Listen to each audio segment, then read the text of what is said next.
Hola, mi nombre es Andrés y te vengo a hablar de los fenómenos electromagnéticos. Los fenómenos electromagnéticos son los efectos relacionados con el comportamiento de imanes.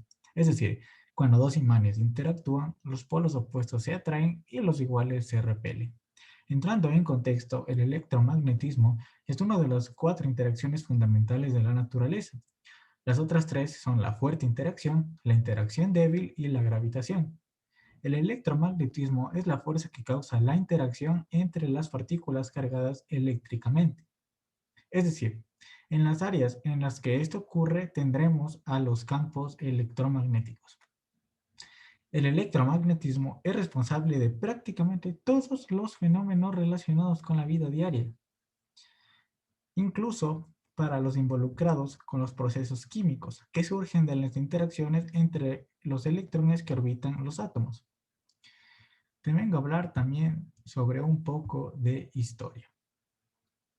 Todo ocurre mientras se preparaba para una conferencia por la noche el 21 de abril de 1820. Hans Christian Oster hizo una observación sorprendente. Como vemos en imagen, cuando fue la creación de sus materiales se dio cuenta de que una aguja de la brújula desviado de norte magnético cuando la corriente eléctrica de la batería que estaba usando se enciende y se apaga. Esto desvió lo convenció de que los campos magnéticos se irradian desde todos los lados de un alambre que lleva una corriente eléctrica como la luz y el calor, y que confirma una relación directa entre la electricidad y el magnetismo. En el momento del descubrimiento, Oster no sugiere una explicación satisfactoria del fenómeno, ni tampoco tratar de representar el fenómeno en un marco matemático. Sin embargo, 3 meses más tarde, comenzaron las investigaciones más intensivas. Poco después, publicó sus conclusiones, lo que demuestra que una corriente eléctrica produce un campo magnético a medida que fluye a través de un cable. Vamos a empezar con nuestros fenómenos. Como primer punto, tenemos a nuestro planeta. Si no lo sabías, nuestro planeta funciona como un imán gigante debido al campo magnético que se genera en su núcleo. Esto por los metales que forma. Tiene metales como el hierro y el níquel. También el movimiento de rotación de la Tierra que genera una corriente de partículas cargadas, es decir, los electrones de los átomos del núcleo terrestre. Y esta corriente produce un campo magnético que se extiende varios kilómetros por encima de la superficie del planeta y que repelen las radiaciones solares perjudiciales. Es decir, que de esta manera nosotros, los humanos, no nos desintegramos por el calor. Como segundo fenómeno tenemos la aurora boreal. ¿Estas cómo se forman? La aurora boreal se forma cuando las partículas que emite el Sol chocan con el campo magnético de la Tierra, es decir, como estamos viendo en esta imagen de aquí abajo. Estas partículas son arrastradas hacia los polos como si fueran imanes debido a la magnetosfera, y a su paso colisionan con átomos de oxígeno y nitrógeno produciendo destellos de luz.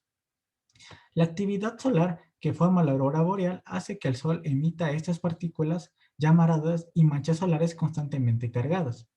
Este plasma viaja desde el Sol por el espacio a través del viento solar. Es decir, si aumenta la actividad solar y el Sol expulsa más partículas de lo habitual, se producen lo que llamamos tormentas solares. Y durante estas tormentas solares podemos ver fuertes despliegues de las auroras boreales formadas por grandes grupos de partículas solares. Siguiente punto, la luz blanca. La luz blanca, en el siglo XVII los físicos pensaban que la luz era una partícula, mientras que otros opinaban que era una onda.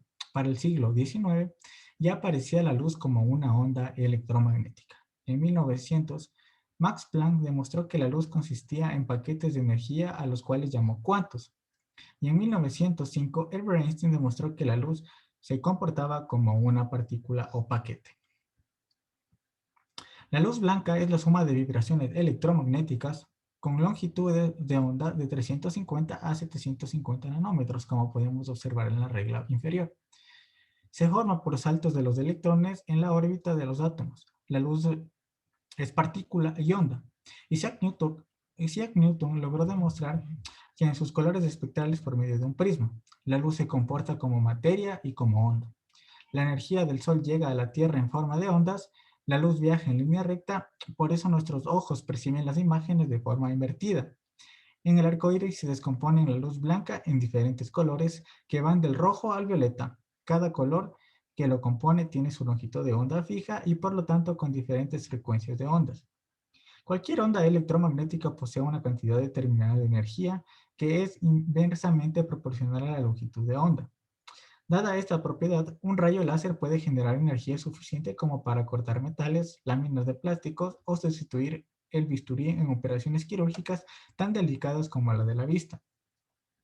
La propagación de ondas de luz constituye el fenómeno físico más rápido del universo, pues sus rayos se desplazan por espacio a una velocidad aproximada de los 300.000 kilómetros por segundo. Esta velocidad tiende a disminuir cuando los rayos tienen que atravesar diferentes sustancias como el aire, el cristal o el agua. En la medida que una sustancia, elemento o materia afecta la velocidad de propagación de las ondas de luz, así será la refracción que sufran sus rayos. Finalmente, sobre electromagnetismo y saliéndonos un poco sobre este tema, tenemos un fenómeno físico. ¿Qué pasa cuando un aguacero viene acompañado de un escalofriante show de luz y sonido? Es decir, estos son rayos, son descargas electroestáticas que se dan entre una nube y la superficie de la Tierra o entre dos nubes. Es así que se producen así. Dentro de la nube de tormenta hay partículas de hielo que chocan una contra otras. Estos choques hacen que separen las cargas eléctricas. Las positivas, que son los protones, se quedan en la parte superior de la nube, mientras que las negativas, electrones, se forman en la parte inferior. Puesto que los opuestos se atraen, todo esto produce una carga positiva que se acumula en el suelo justo debajo de la nube.